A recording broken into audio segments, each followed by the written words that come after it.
ketika kita nggak bisa mengelola emosi, bisa jadi yang pertama, kita mengimitasi, kita ditumbuhkan dari keluarga yang memang isinya beliau-beliau mestinya orang dewasa di sekitar kita itu suka meluapkan emosinya kayak gitu. Kalau anak itu minta sesuatu tapi nggak mau ditunda. Misal kalau sekarang minta mainan harus sekarang juga. Itu bagaimana? Soalnya sering terjadi.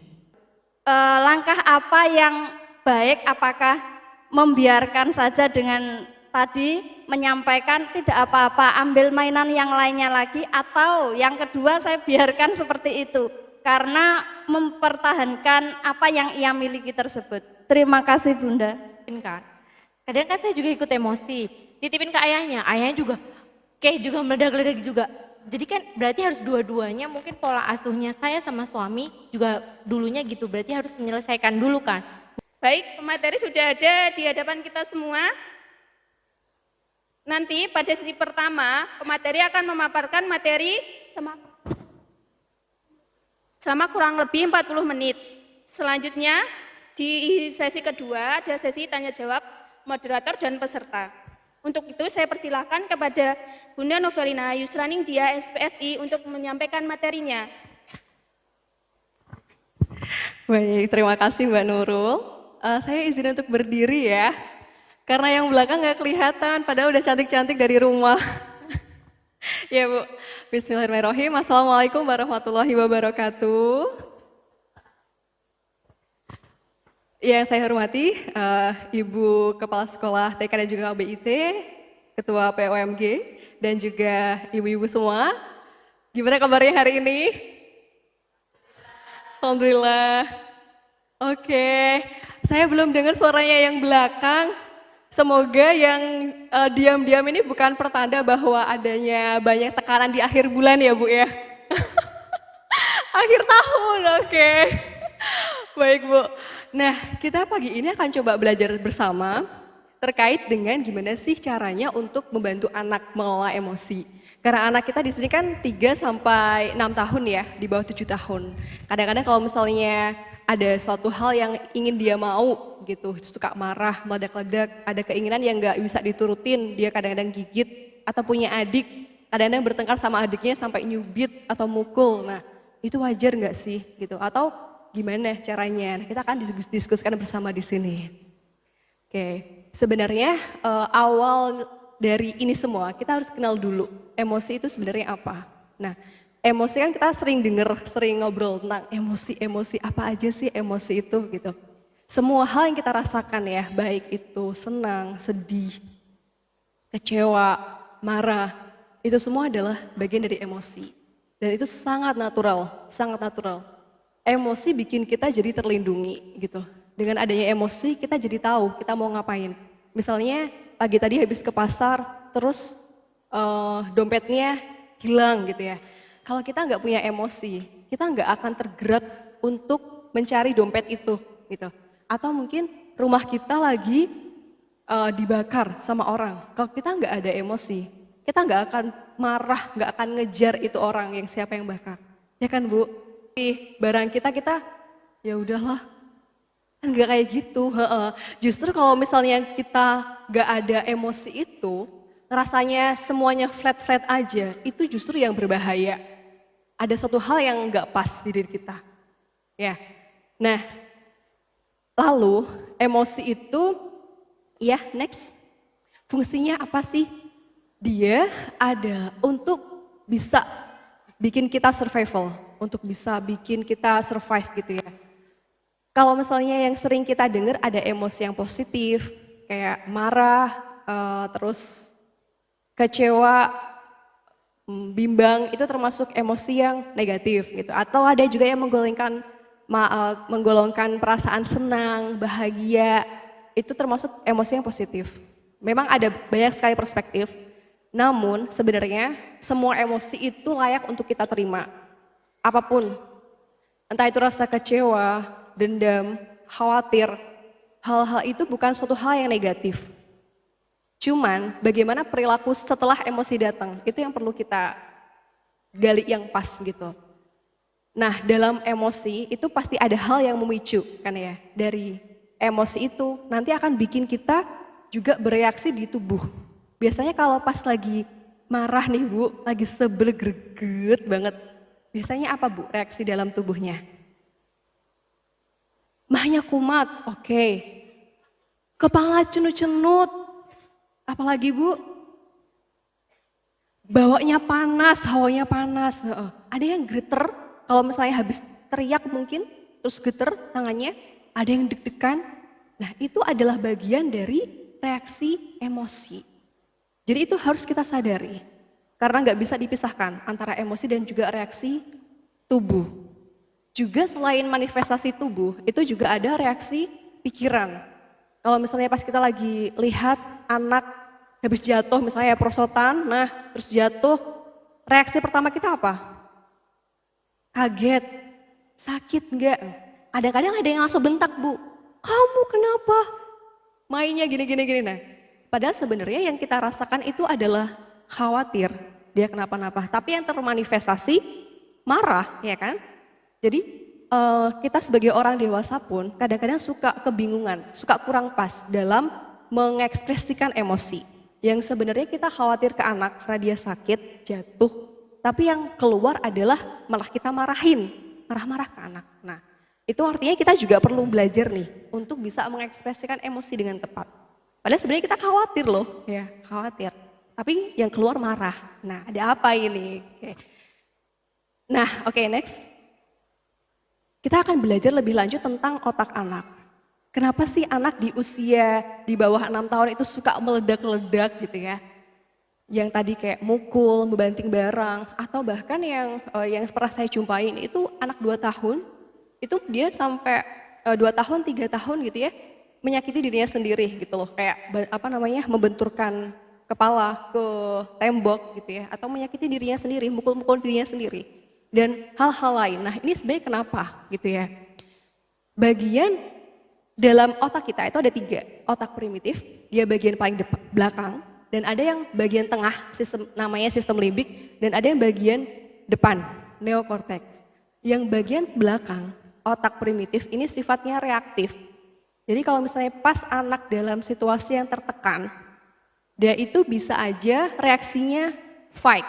Fight itu kayak ngelawan, dia bikin kekuatan dirinya untuk melawan gitu ya. Nyubit, entah mukul gitu ya. Terus ada juga yang reaksinya flight. Flight ini sifatnya ngehindar. Dia mungkin karena nggak suka sama orang baru, kalau misalnya ada keluarga baru yang datang yang jarang dia kenal, dia akhirnya sembunyi di belakang kita. Atau sembunyi di kamar, gak mau ketemu. Atau dia sukanya ke kamar mandi, kalau misalnya lagi kita bertamu ke tempatnya orang, dia sukanya ke kamar mandi aja gitu, untuk menghindari interaksi. Dan lain-lain, itu reaksinya fight, dia menghindar. Ada juga yang nge-freeze. Nge-freeze ini dia diem aja, gak ngerti. Kita tanyain dia diem. Kita ngajak ngobrol dia juga diem. Kita tanya, adik kenapa? Diem aja.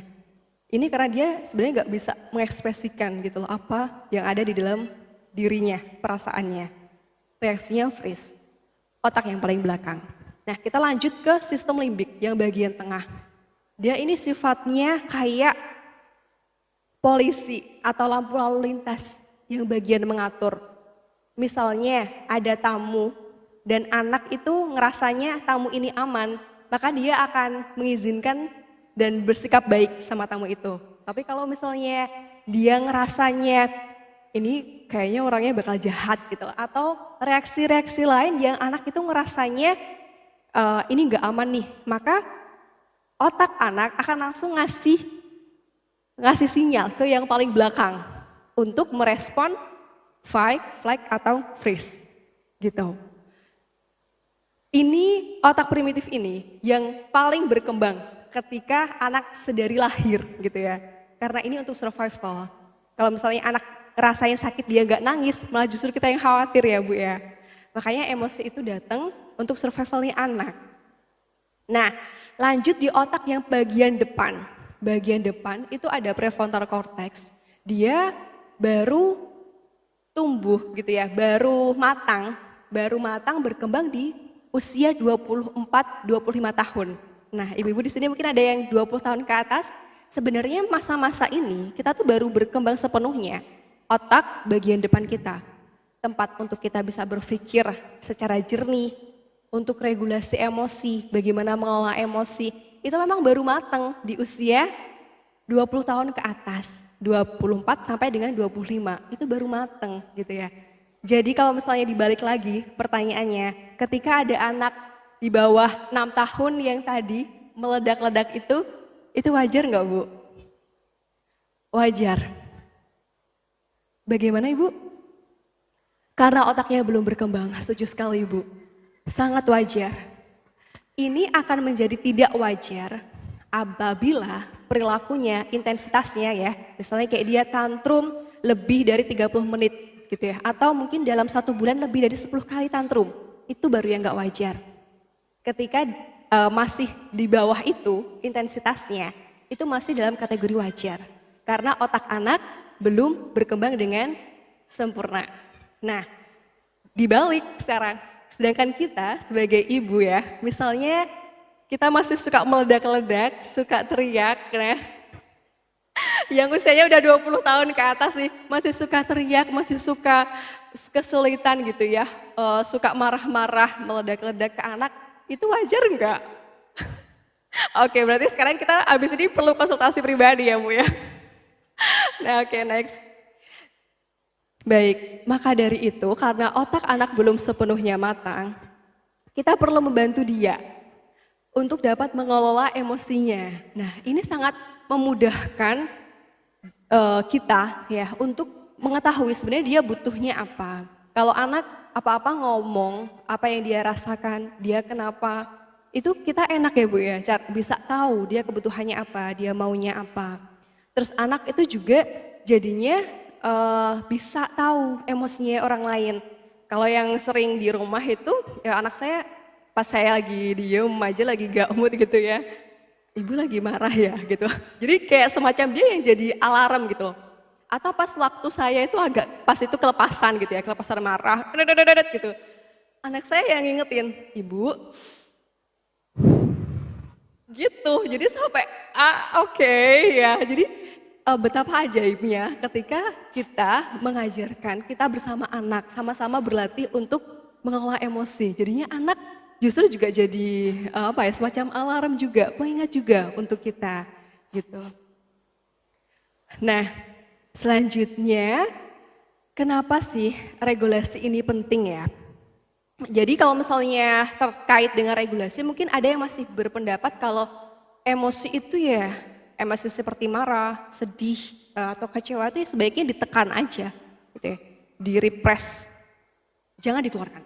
Kebanyakan budaya Jawa seperti itu, tidak menampakkan hal-hal yang dia tidak suka dan langsung menutup gitu.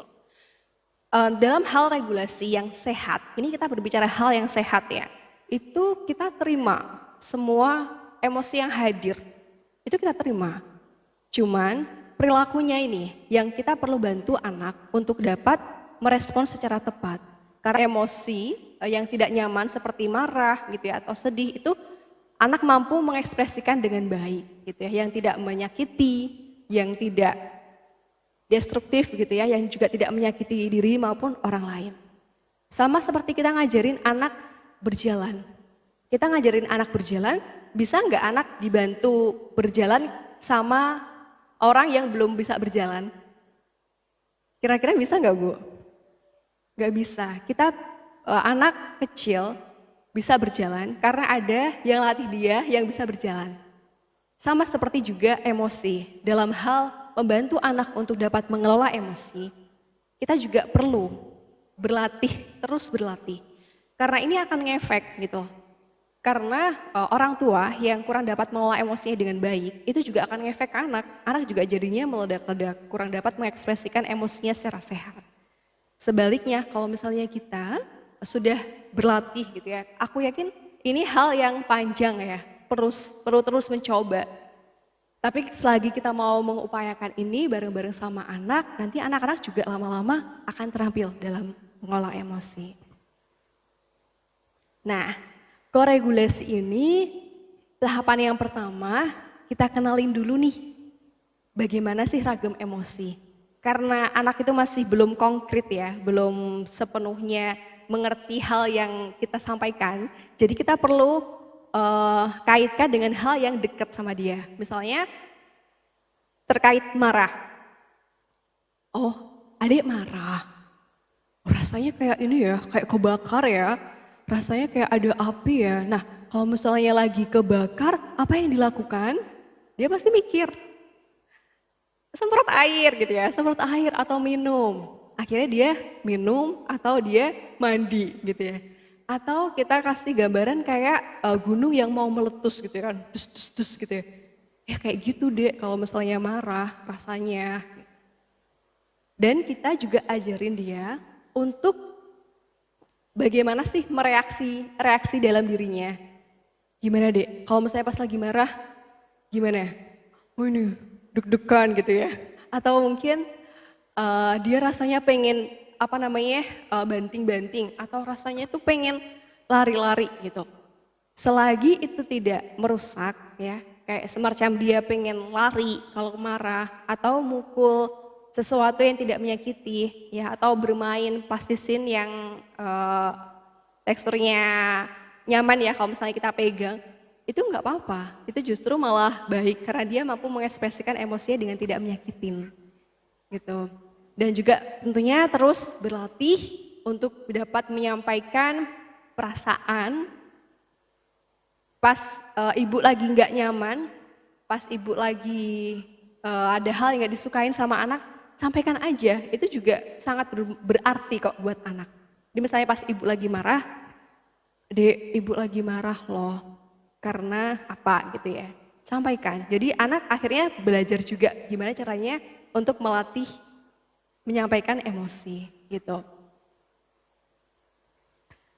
Oke, nah ini nih yang jadi yang biasanya jadi keluhan ya kalau misalnya udah gulung ya, atau misalnya pas udah di depan toko mainan karena budgetnya sekian dia mintanya sekian gitu ya Bu ya, akhirnya nangis atau tarik-tarik. Nah ini gimana caranya Mbak kalau misalnya udah kayak gini?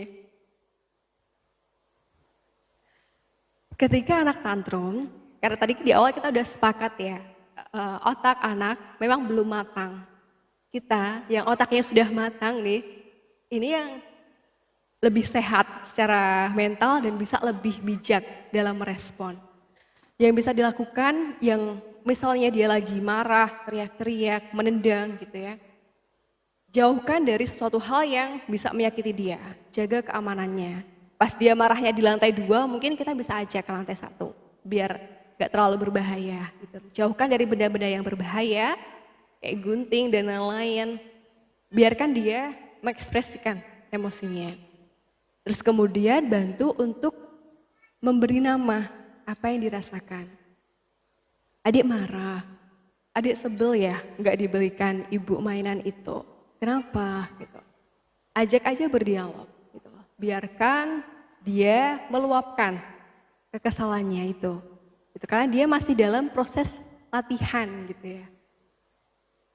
Nah ini juga kalau biasanya ibu-ibu dengar ada metode time out yang kadang-kadang suka ngunci anak di dalam kamar. Kalau misalnya pas lagi anak marah-marah ya, dikunci di kamar atau dipisahkan dari orang. Sebenarnya ada hal yang lebih efektif lagi sih daripada time out, yaitu time in. Jadi kita hadir di situ. Hadir di situ, bantu anak untuk meregulasi, untuk mengelola emosinya. Kita kasih pilihan. Sebenarnya kalau misalnya marah, apa sih Dek yang kamu pengen lakukan gitu. Misalnya dia pengen mandi atau pengen lari-lari, silahkan aja temani dia untuk mengekspresikan itu. Selagi tidak menyakiti diri sendiri, tidak menyakitin orang lain, dan tidak merusak, nggak destruktif, itu nggak apa-apa untuk diekspresikan. Jadi kita kasih pilihan-pilihan ke anak ya. Karena sekali lagi, emosi itu bukan untuk di-repress, bukan untuk ditekan, tapi untuk dikeluarkan dengan perilaku yang tepat gitu. Karena Bu, semua hal yang kita ucapkan ke anak, ini akan jadi inner voice. Akan jadi kayak suara-suara yang membisikin kita gitu. Gitu kan kadang-kadang kita kalau lagi takut gitu ya, atau kita lagi ngerasa nggak berani melakukan sesuatu, kadang-kadang ada suara yang suka mengerdilkan kita gitu kan ya. Ada suara yang semacam menyuruh kita melakukan sesuatu. Nah itu bagian dari inner voice. Jadi salah satu hal yang membentuk kita karena bagaimana pola pengasuhan di masa lalu kita. Gitu. Misalnya kita melihat anak sakit atau sebenarnya kita khawatir tapi kita marah. Nah perlu kita refleksikan apa yang kita lakukan saat ini barangkali itu juga dilakukan orang dewasa di sekitar kita dulu pada saat kita sakit. Jadi sebenarnya pengen memberikan perhatian tapi malah marah-marah gitu ya. Atau mungkin hal-hal yang kebutuhan ingin mendapatkan pengakuan misalnya dari orang lain gitu ya, ingin dihargai, ingin diberikan penghargaan dari orang lain. Nah itu belum selesai di ibunya, terus nyalur nih ke anaknya. Jadinya anak dimotivasi terus untuk berprestasi, tapi tujuannya karena embel-embel lain gitu ya, bukan dari internal anak sendiri. Nah ini juga akan jadi suara-suara yang akan terus tumbuh di dalam diri anak sampai dia dewasa. Makanya kadang-kadang pada saat kita misalnya lagi dihianatin orang lain gitu ya, atau kita disakitin orang lain, responnya tuh macam-macam. Ada yang memang kecewa, ada yang justru malah menyalahkan diri sendiri loh gitu. Jadi misalnya kayak dia habis misalnya dikecewain sama orang lain, tapi dia akhirnya menyalahkan dirinya sendiri, padahal dia sebenarnya bukan salah, gak salah sama sekali gitu. Nah ini adalah bagian dari akumulasi pengalaman kita di masa lalu dulu gitu. Nah sekarang sebenarnya kita punya pilihan, karena masih ada waktu, selalu ada waktu. Ketika kita memberikan regulasi yang baik, mendampingi anak untuk dapat mengelola emosinya dengan baik ini, makanya juga akan jadi inner voice yang positif untuk anak. Jadi ketika anak marah, ketika anak dalam situasi yang tidak menyenangkan gitu ya, dia nangis, dia sedih, dia kecewa. Oh iya, ada ibu ya yang hadir gitu. Kalau habis kesedihan ini pasti nanti aku bisa kok gitu. Itu akan sangat mempengaruhi daya lenting ya, atau yang sering kita lihat, kita dengar terkait dengan resiliensi. Bagaimana seorang dapat cepat bangkit ketika ke dalam keterpurukan. Nah ini juga sangat mempengaruhi dari bagaimana anak mengelola emosi. Oke, nah kalau pertanyaan yang kedua ini, apa ya jawabannya? Kalau misalnya anak lagi tantrum, nah ibunya kesetrum, ikutan tantrum, gimana tuh? Oke, kita akan bahas ya. Gak ada pilihan lain, karena kita gak akan bisa nolong orang lain kalau kita sendiri belum selamat gitu ya Bu ya. Jadi tenangkan diri dulu. Pas ibu ngerasanya kan kerasa ya pasti. Kalau udah gak enak itu rasanya mungkin yang udah mau, kalau yang biasanya ibu-ibu yang suka teriak, pasti kalau udah marah tuh udah rahangnya tuh udah kayak gitu loh. Udah kayak mau ini aja. Atau mungkin yang biasanya suka mengalihkan dengan memegang sesuatu gitu ya, suka membanting dan lain-lain. Pasti tangannya udah langsung kayak mengepal gitu. Dan reaksi tubuh lain. Itu perlu kita sadari dulu. Kita tenangkan diri kita dulu Bu. Adik di sini ya, adik marah di sini nggak apa-apa. Ibu ke sana dulu ya, nggak apa-apa. Itu lebih aman daripada anak lagi marah, kitanya juga lagi nggak terkontrol. Nah, malah jadi perang dunia kedua ya Bu ya. Ketiga, malah jadi berantem gitu loh. Begitupun juga dengan pasangan dan orang lain gitu. Ketika kita dalam kondisi yang tidak nyaman, kitanya sendiri tidak terkontrol, take time. Silahkan berikan waktu luang untuk diri sendiri, untuk menenangkan diri sendiri. Ini akan membuat situasi lebih baik. Akan membuat situasi lebih baik. Tunggu ya, adik marah di sini ya, ibu tak kesana dulu ya, gitu. Padahal ibunya di sana ya juga lagi, gitu. Gak apa-apa, gitu. Selagi itu justru lebih aman karena kita nggak akan menyakiti anak kita juga, gitu. Karena kebanyakan ya yang sering cerita itu, habis aku marah tuh sebenarnya aku nyesel Mbak gitu. Nah tapi kenapa itu berulang terus? Marahin nyesel, oke. ayo kita putus rantai itu, ya. Ketika misalnya kita dalam situasi yang nggak nyaman saat berhadapan dengan anak, ya udah ke kamar lah Bu, gitu, atau ke dapur lah, ke situasi yang tempat yang ibu nyaman. Lakukan relaksasi, pelatihan nafas bisa, atau dengerin musik yang ibu suka, atau makan sesuatu yang ibu suka, buat situasinya nyaman dulu, baru deh nanti sama anak. Nah misalnya rasanya itu masih kemerungsung gitu ya, anak dititipin dulu juga boleh Bu ke keluarga, atau minta pasangan untuk bisa mendampingi anak dulu gitu. Ini lebih aman ya untuk diri kita dan juga anak. Oke, baik. Nah, saya yakin ini satu hal yang gak mudah banget karena rasa-rasanya PR harian ya Bu menghadapi emosi anaknya suka meledak-ledak.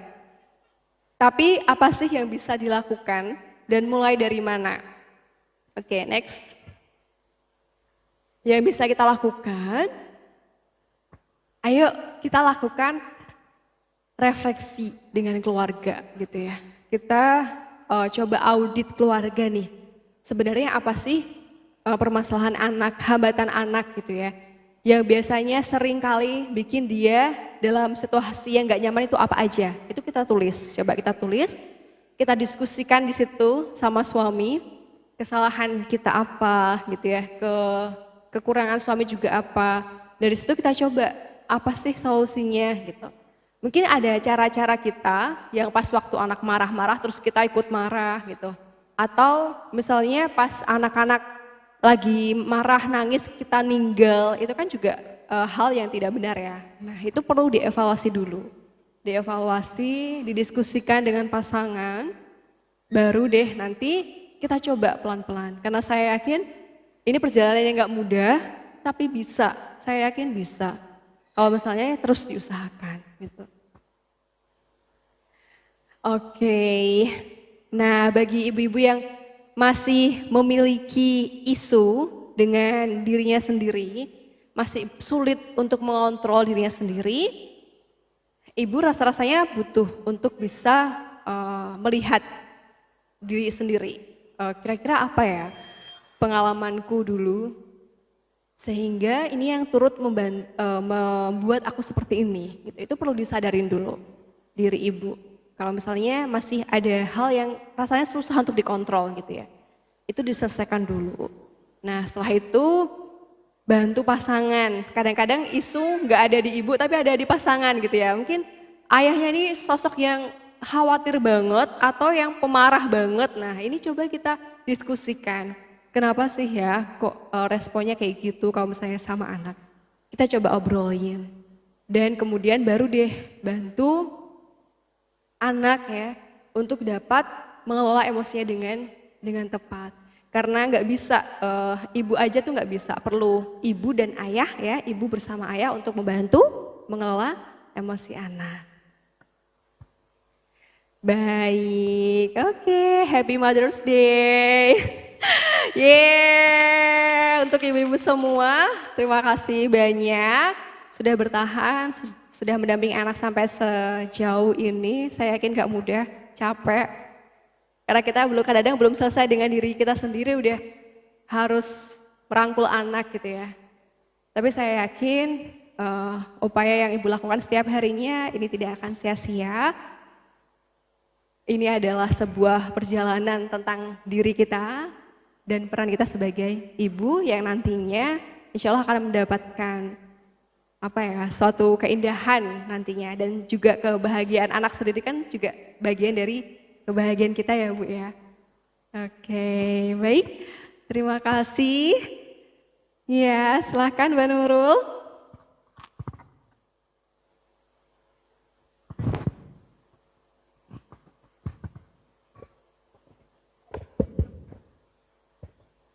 Baik, tepuk tangan sekali lagi untuk Bunda Novelina Yusrani Dia SPSI yang telah memaparkan materinya. Ayah dan Bunda semuanya, sekarang kita masuk pada sesi diskusi tanya jawab. Monggo yang mau menyampaikan pertanyaan kami persilahkan.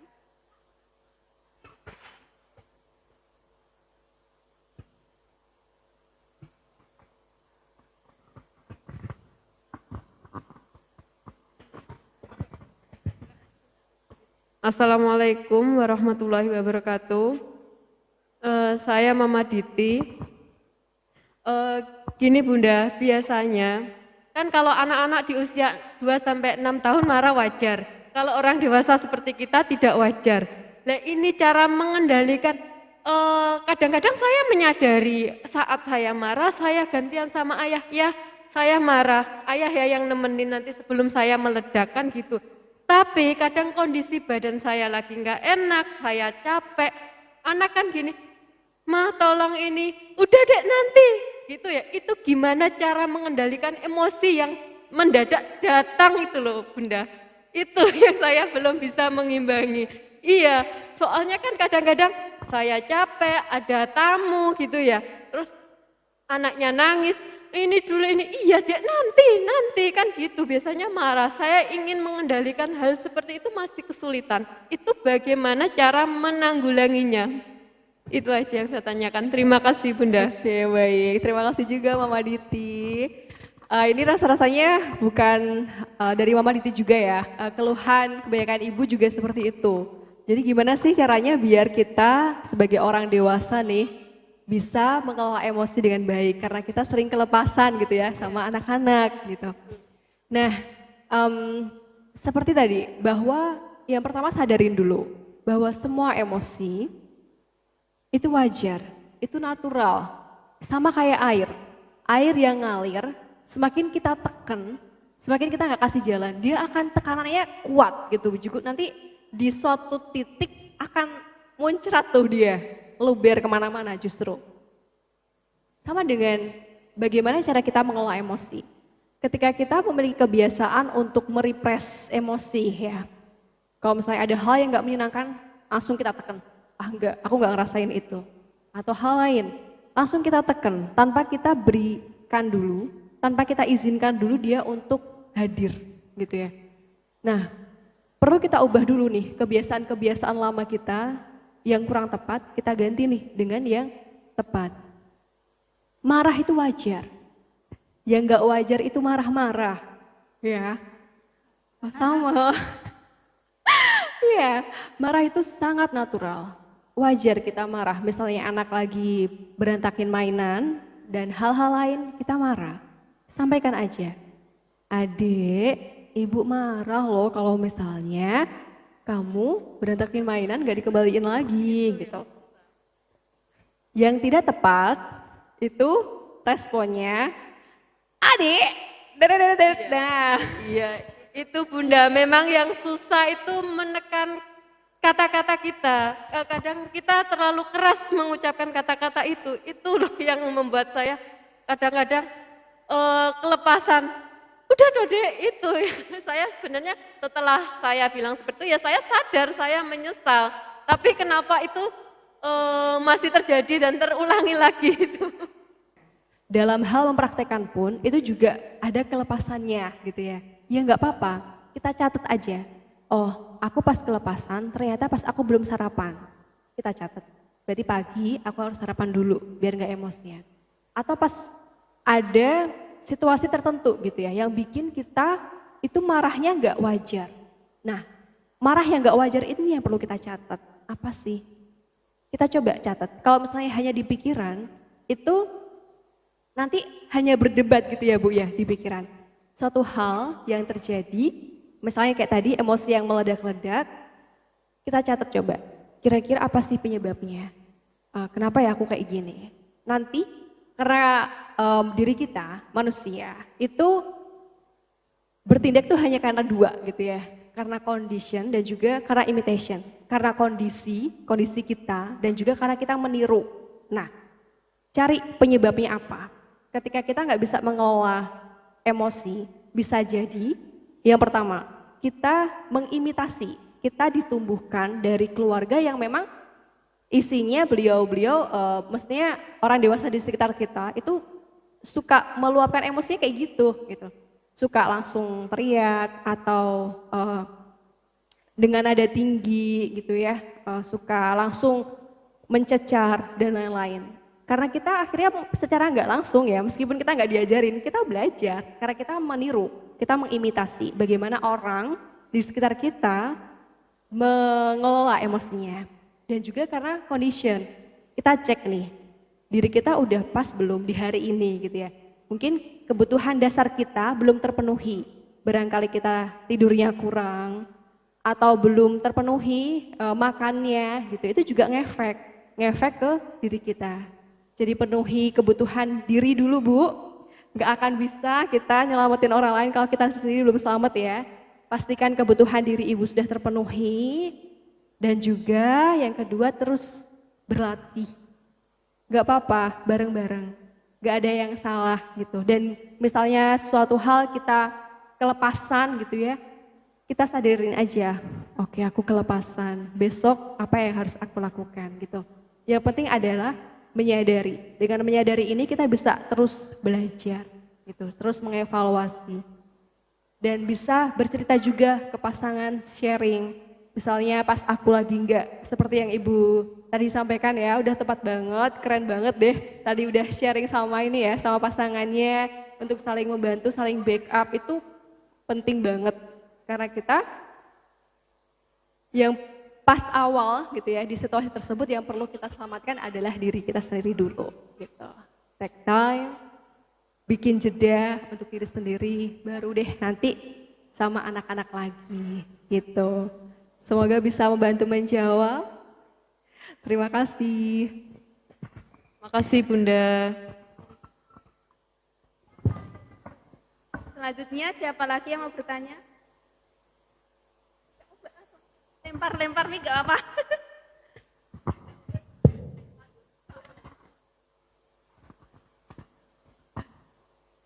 Assalamualaikum warahmatullahi wabarakatuh.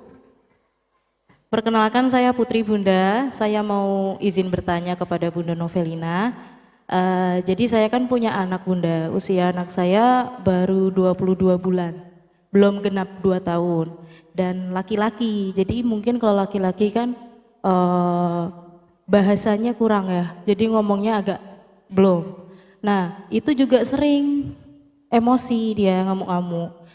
Yang saya tanyakan, apakah cara mengelola emosi anak umur belum 2 tahun sama dengan yang dijelaskan dengan Bunda Novelina tadi? Karena tadi belum ngomong, belum bisa ngomong, belum bisa mengutarakan apa yang dia rasakan. Kenzo marah ya, dia nggak mudeng mungkin apa yang saya omongi juga nggak paham. Nah itu ada kiat-kiat tambahan apa enggak Bunda? Ya, terima kasih. Wassalamualaikum warahmatullahi wabarakatuh.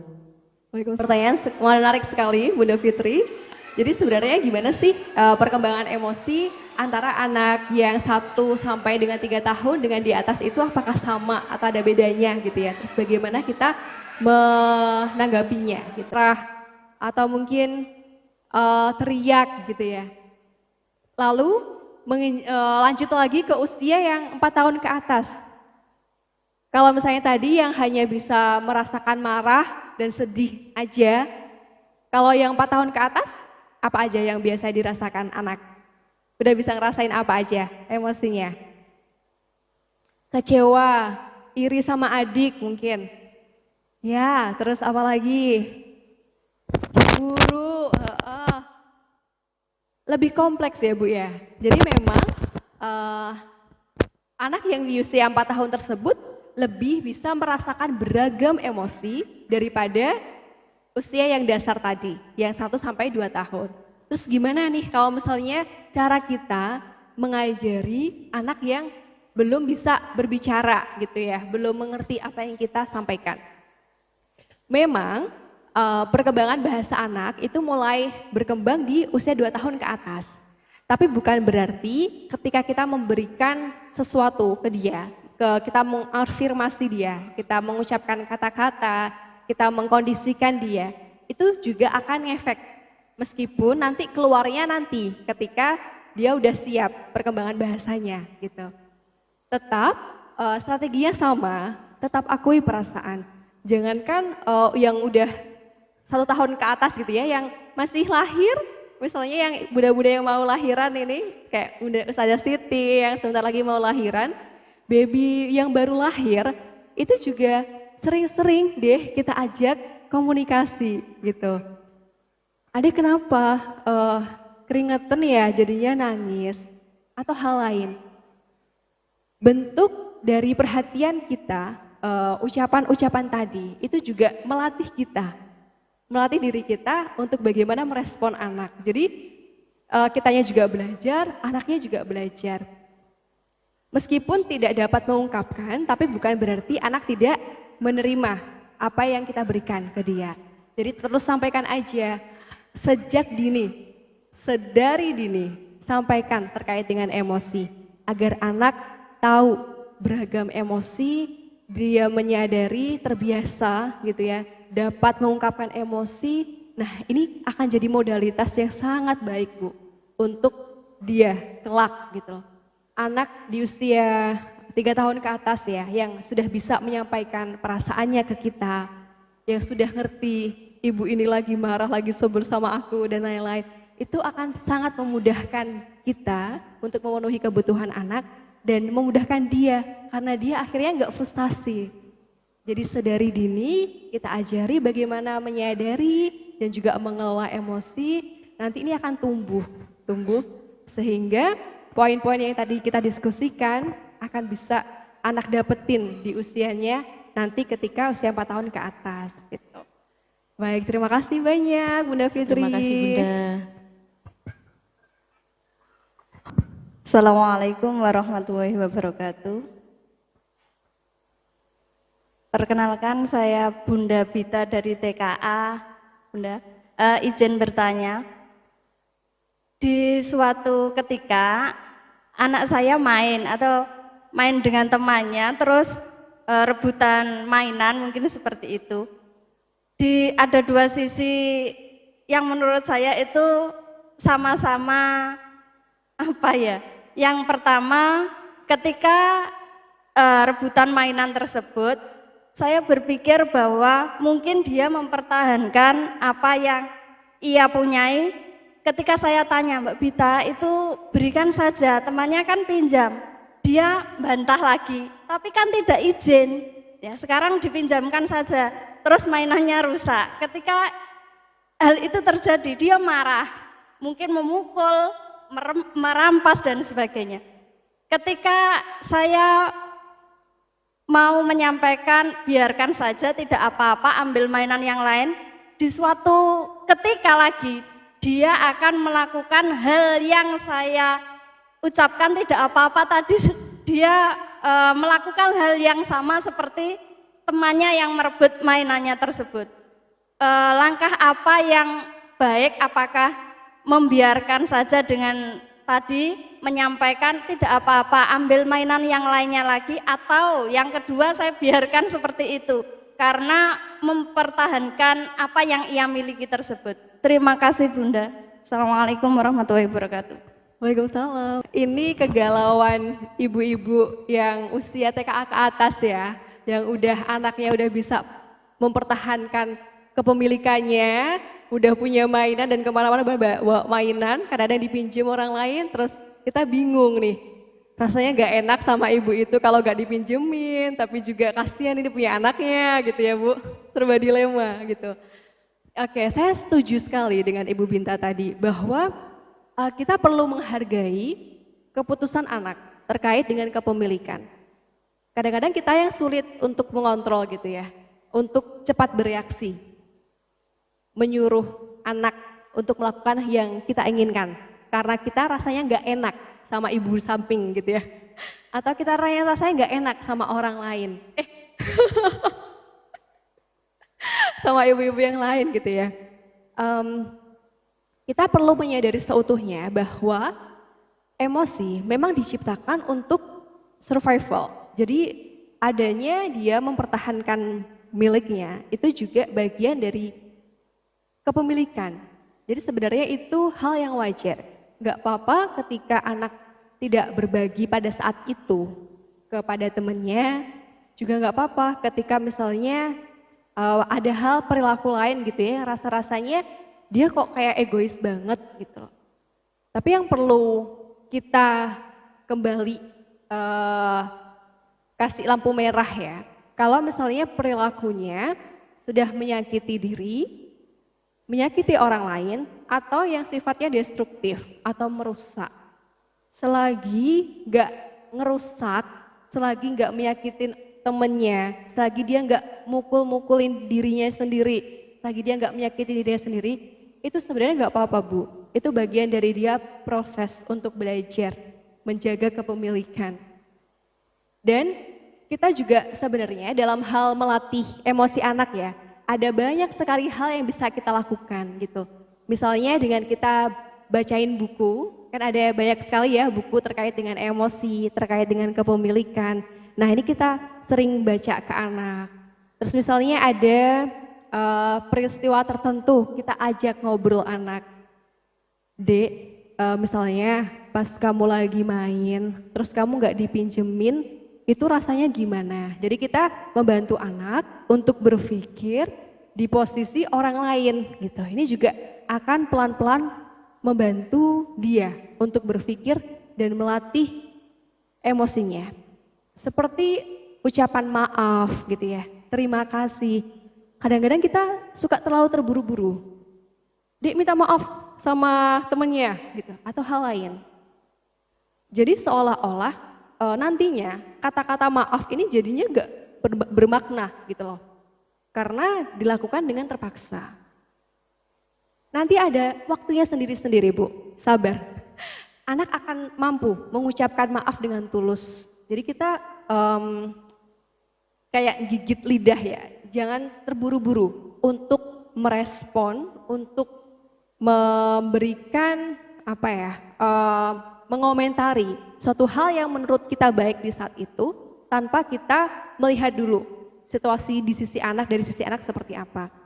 Jadi hal seperti menghargai kepemilikan, mengekspresikan terima kasih atau maaf ini akan muncul dalam diri anak sendiri apabila kita terus tumbuhkan gitu dan kita terus ajak ngobrol dia, ajak baca cerita atau nonton film bareng yang ada kaitannya itu juga akan melatih dia gitu. Baik, semoga sedikit membantu Bunda. Ya, terima kasih atas pertanyaannya. Baik, 2 pertanyaan lagi dari peserta. Monggo. Mic-nya di belakang.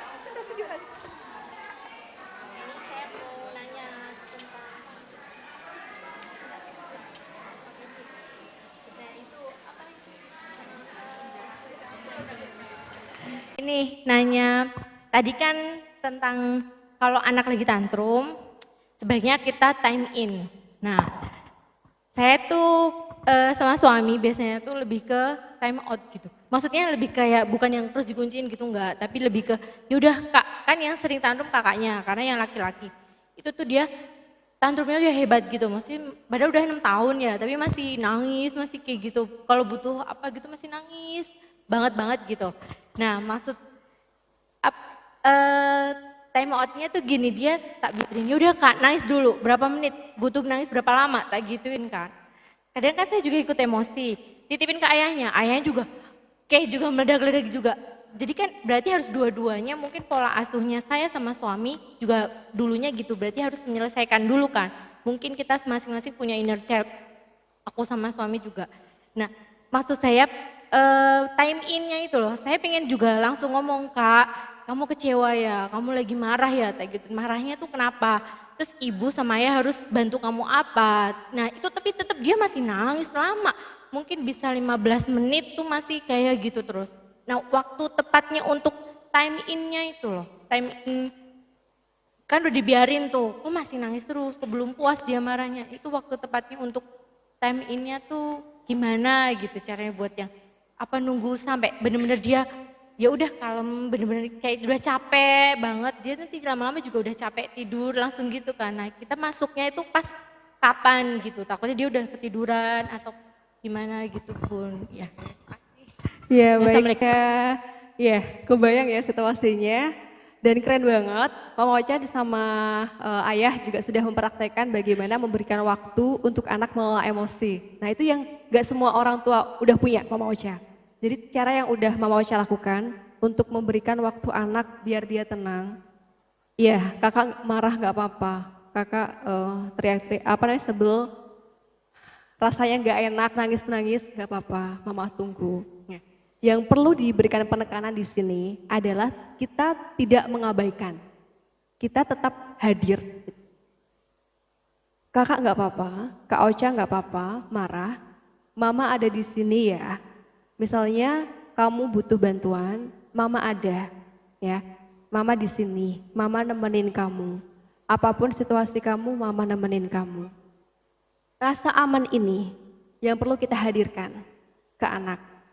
Jadi dia lama-lama akan tertanam bahwa aku di situasi kayak gimana pun ada orang yang di sampingku gitu. Jadi dia nggak akan ngerasa takut dan emosi nggak nyaman lainnya. Dia akan ngerasa terlindungi gitu. Nah, yang perlu dievaluasi kan di usia 6 tahun masih 15 sampai 15 menitan ya untuk marahnya. Kita evaluasi lagi. Nanti di usianya yang sudah 6,5 tahun, 7 tahun, gimana nih? Masih nangis dengan durasi yang lama atau udah berkurang? Nah, harapannya sih berkurang. Kalau berkurang artinya ya aman, memang proses dia untuk mengelola emosinya. Tapi misalnya nanti di usia 7 tahun, durasi nangisnya malah justru bertambah setengah jam lebih gitu ya. Nah itu yang perlu jadi hal yang perlu kita waspadai. Ada apa ya ini gitu. Selagi tadi tantrum adalah hal yang wajar untuk anak di bawah 6 tahun, selagi durasinya masih di bawah 30 menit dan juga 1 bulan tidak sampai 10 kali, itu masih dalam kategori aman gitu ya, normal. Tapi kalau misalnya di atas itu lebih intens, durasinya lebih lama, nah itu yang perlu mungkin kita konsultasikan ke dokter tumbuh kembang anak atau ke psikolog anak gitu. Tapi sejauh ini rasa-rasanya ini ya Maya, 15 menit itu habis itu bisa lebih lega.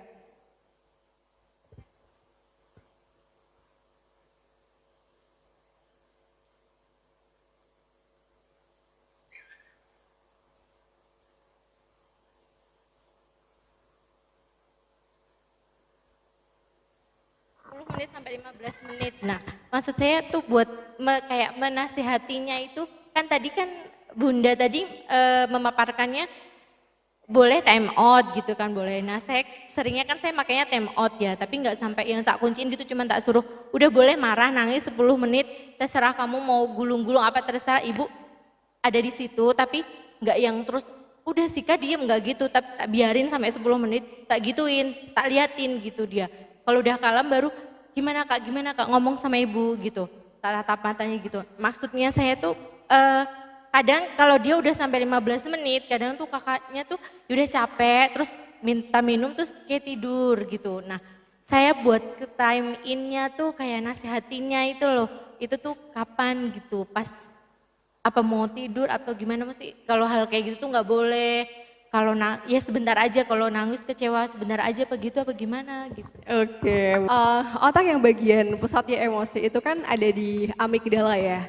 Sama kayak kita, kalau kita lagi marah banget atau kita lagi hal yang emosi gak nyaman banget, kita bisa nggak ada orang nasihat ke kita, ada orang yang ngasih tahu ke kita, bisa masuk gak kira-kira? Malah mental ya Ustazah ya, malah menjadi-jadi. Karena otak yang bagian untuk berpikir, bagian prefrontal cortex ini gak akan bisa aktif kalau amigdalanya masih aktif. Jadi kalau emosi intensnya ini masih aktif gitu ya, dia masih sangat kuat, masih menggebu-gebu, gak akan bisa mikir. Makanya kita mau ngasih nasihat kayak apapun, di situasi anak yang pas lagi emosinya meledak-ledak, gak akan masuk gitu. Dan bukan itu yang jadi kebutuhan anak. Menasehati ini adalah baik ketika dilakukan di waktu dan juga cara yang tepat. Tapi ketika misalnya di situasi yang seperti tadi, kita malah memberikan hal-hal lain ya, anak jadinya juga nggak menerima itu, kita juga akhirnya sebel gitu ya, kecewa, nggak didengerin dan lain-lain. Padahal sebenarnya ya memang fungsi otaknya nggak bisa jalan tuh, kita nggak akan bisa berpikir kalau kita lagi marah meledak-ledak atau kita lagi sedih banget, itu nggak bisa berpikir secara jernih. Sama, kita sebagai orang dewasa pun masih kayak gitu, apalagi anak-anak yang otaknya belum berkembang. Nah, kapan sih waktu yang tepat untuk kita, lebih tepatnya memvalidasi ya, memvalidasi yang dirasakan anak, tunggu saat anak tenang dan saat anak mengizinkan. Kita tanya ke anak, Dek, kadang-kadang kan ada anak yang gak mau dideketin ya, kalau lagi marah, ada yang langsung menyendiri mojok gitu, ada yang menjauh dari orang tuanya. Gak apa-apa, tapi kita pastikan dia dalam kondisi aman dan juga kita ajak ngobrol dia. Adek, ibu boleh di sini enggak? Adek masih marah. Tanyaan aja ke anak. Ketika anak mengizinkan ya udah. Berarti oke kita untuk masuk, untuk membantu anak menenangkan. Tapi misalnya aku masih mau di sini, jangan diganggu. Ya berikan waktu itu untuk anak. Jangan deketin dulu, dia masih perlu waktu untuk dirinya sendiri. Dan gak apa-apa, itu sangat normal di usia di bawah 6 tahun. Nah, perilaku-perilaku ini apabila nggak dilatih, nanti ketika SD, SMP itu juga akan muncul kayak gitu. Itu yang nggak wajar ya. Kalau 6 tahun, di bawah 6 tahun mengekspresikan seperti itu masih dalam kondisi wajar. Tapi kalau misalnya di atas itu, misalnya kakak-kakaknya yang SD ke atas, yang masih ngambeknya seperti itu, artinya perlu ada yang kita evaluasi nih. Gitu. Jadi ajak ngobrol anak, saat anak mengizinkan dan situasinya udah dia ngerasa tenang gitu. Yang poin pentingnya adalah kita pastikan tetap hadir di saat tidak menyenangkannya anak. Terima kasih Mama Ocha. Mau tanya Mah, bagaimana cara mengatasi kalau anak itu minta sesuatu tapi nggak mau ditunda? Misal kalau sekarang minta mainan harus sekarang juga. Itu bagaimana? Soalnya sering terjadi. Oke, terima kasih atas pertanyaannya Bunda. Gimana sih kalau misalnya anak itu maunya sadek saknyet gitu ya? Oh ya sekarang maunya dibeliin itu, nggak milih yang lain gitu ya. Nah, perilaku seorang anak saat ini itu nggak terjadi tiba-tiba Bu. Nggak tiba-tiba celing dia jadi kayak gitu, nggak akan. Perilaku anak itu terbentuk karena pola-pola yang kita biasakan ke anak. Nah, kita perlu evaluasi dulu nih, sebelumnya seperti apa? Waktu belum saat ini ya, sebelum-sebelumnya. Pada saat kalau sekarang usia 4 tahun, mungkin di usia 2 sampai dengan 3,5 tahun pola yang kita berikan ke anak seperti apa? Apakah ketika dia menginginkan sesuatu kita langsung menuruti karena kita nggak enak, kita ngerasanya bersalah kalau nggak menurutin permintaannya anak, atau hal lain? Itu yang perlu kita evaluasi. Pola-pola yang kita lakukan atau yang pasangan lakukan, kan dua-duanya saling berkaitan ya. Atau misalnya kalau tinggal bersama dengan keluarga besar, yang tinggal bersama kakek nenek, nah ini juga perlu kita evaluasi bersama. Ketika ada anak menginginkan sesuatu, sebenarnya bagaimana responnya? Ketika ada munculnya keinginan ya, dan ingin dipenuhi, itu sangat wajar. Dan sangat bergantung pada kita bagaimana meresponnya. Kalau kita belum bisa mengendalikan diri kita sendiri ya, untuk ya udah, nggak apa-apa, nggak nurutin tega-tegaan gitu loh. Dalam artian bukan berarti kita tidak menuruti ya, tapi ada kalanya anak belajar untuk delay gratification. Ada waktu untuk anak belajar tidak mendapatkan sesuatu pada saat itu juga, dan itu perlu dilatih sih. Caranya sering-sering aja ngajak ngobrol anak dan ngasih pengertian dan terus dibiasakan seperti itu. Misalnya anak gak dapat suatu hal yang dia inginkan, dia nangis, terus kita akhirnya ngasihkan barang itu ya. Akhirnya dia mikir, oh kalau misalnya ingin dapat sesuatu harus nangis dulu nih, gitu. Atau mungkin anak pingin sesuatu, teriak-teriak gitu ya. Nah kita ngasihkannya itu pada saat dia teriak-teriak. Artinya dia belajar dari pola-pola yang kita biasakan. Oh aku baru dikasih barang, baru dikasih mainan kalau misalnya aku nangis. Oh aku kalau misalnya aku teriak-teriak, aku ngerengek-ngerengek, itu aku baru dikasih barang gitu. Dia baru diturutin keinginannya sama bundaku. Itu yang perlu kita evaluasi dulu. Karena perilaku anak saat ini tidak muncul secara tiba-tiba, ada pola-pola sebelumnya yang telah dilakukan dan itu yang perlu kita ganti. Gitu. Misalnya dia menginginkan sesuatu dan dia nangis gitu ya, kita tunggu dulu aja. Tunggu sampai tenang dan sampaikan, Adek kita baru ke toko, kalau adek sudah tenang ya, Kalau adik sudah nggak nangis gitu, sampaikan aja. Dan ini memang terus perlu dilatih dan anak akan belajar itu, gitu. Jadi perilaku anak terbentuk dari pola-pola dan itu bisa kita ubah dengan cara yang lebih tepat tadi, gitu. Emang nggak instan tapi pelan-pelan, bareng-bareng. Ya. Iya. Terima kasih Mama. HP. HP dan TV. Mainan dan belajar. Oke. Apa yang dilakukan orang tua saat dia nggak mau tidur itu?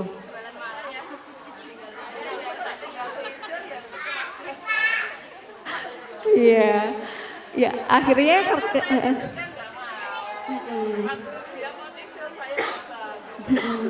iya. Oke. Kalau pagi tidur tapi. Kalau mau sekolah. Oke, baik. Kebalik ya. Iya. Kurang tidur itu juga sebenarnya bisa menyulut kurang tidur itu juga bisa menyulut emosi anak. Jadi kebutuhan dasar anak itu memang harus kita penuhin dulu ya. Kebutuhan tidur, kebutuhan makan itu harus dulu. Kalau anak lapar dia jelas mudah marah. Begitupun juga kalau misalnya kurang tidur itu juga mudah marah gitu. Sama kayak kita, kalau kita kurang istirahat, kita lagi lapar juga mudah tersulut ya marahnya. Nah, pola-pola seperti sulit tidur dan lain-lain mungkin bisa kita coba aja Bu dievaluasi. Apa ya yang bisa bikin dia tidur lebih cepat. Misalnya kebiasaan menonton TV dan gadget itu memang bikin anak lebih, mata kan aktif ya ngelihat gadget. Iya, perlu adanya kesepakatan dalam keluarga. Kalau misalnya jam tidurnya jam 7,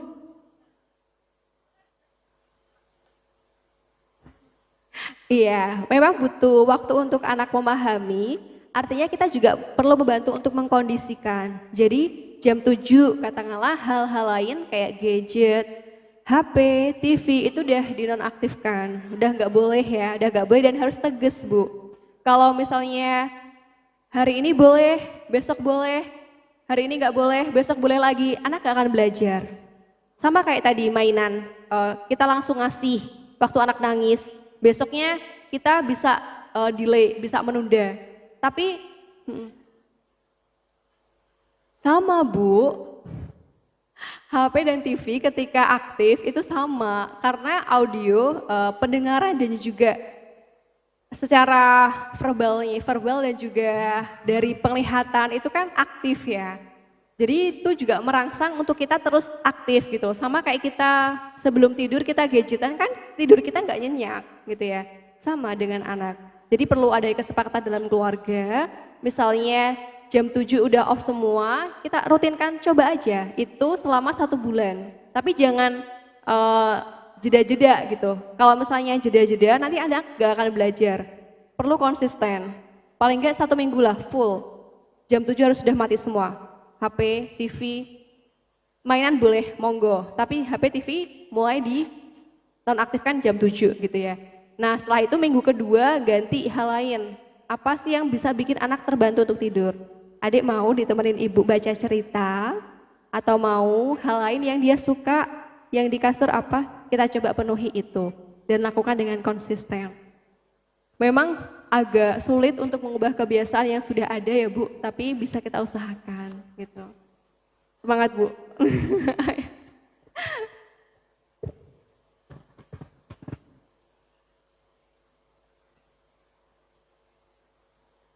Pertanyaan lagi ya Mbak dari saya.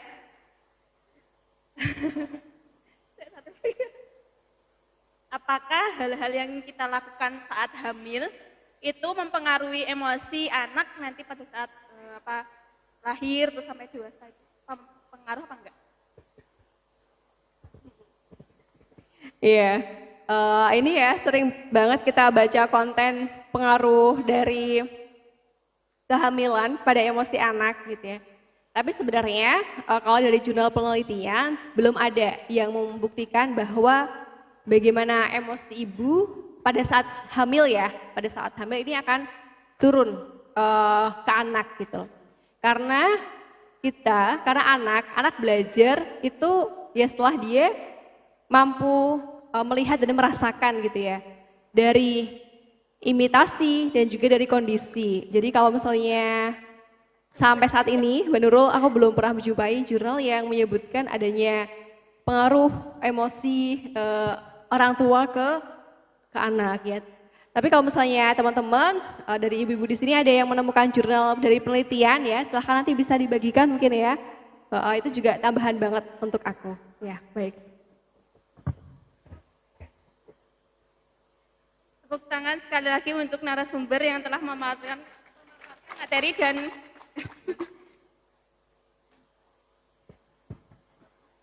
hadirin ayah bunda sekalian yang berbahagia. Alhamdulillah rangkaian sesi diskusi pada hari ini sudah terlaksana dengan baik. Kami ucapkan terima kasih kepada narasumber kita yang telah berbagi ilmunya pada pagi hari ini. Dan juga terima kasih kepada audiens yang telah menyimak dengan antusias materi maupun diskusi pada pagi hari ini. Tepuk tangan untuk kita semuanya.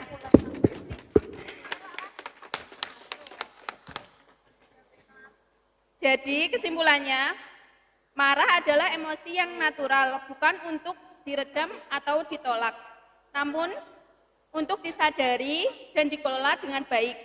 Tugas kita sebagai orang tua adalah membantu anak untuk berlatih, mengekspresikan marah dengan tepat sesuai tempatnya. Akhirnya saya Nurul Lailiyah pamit undur diri. Terima kasih atas ayah bunda semua. Wassalamualaikum warahmatullahi wabarakatuh.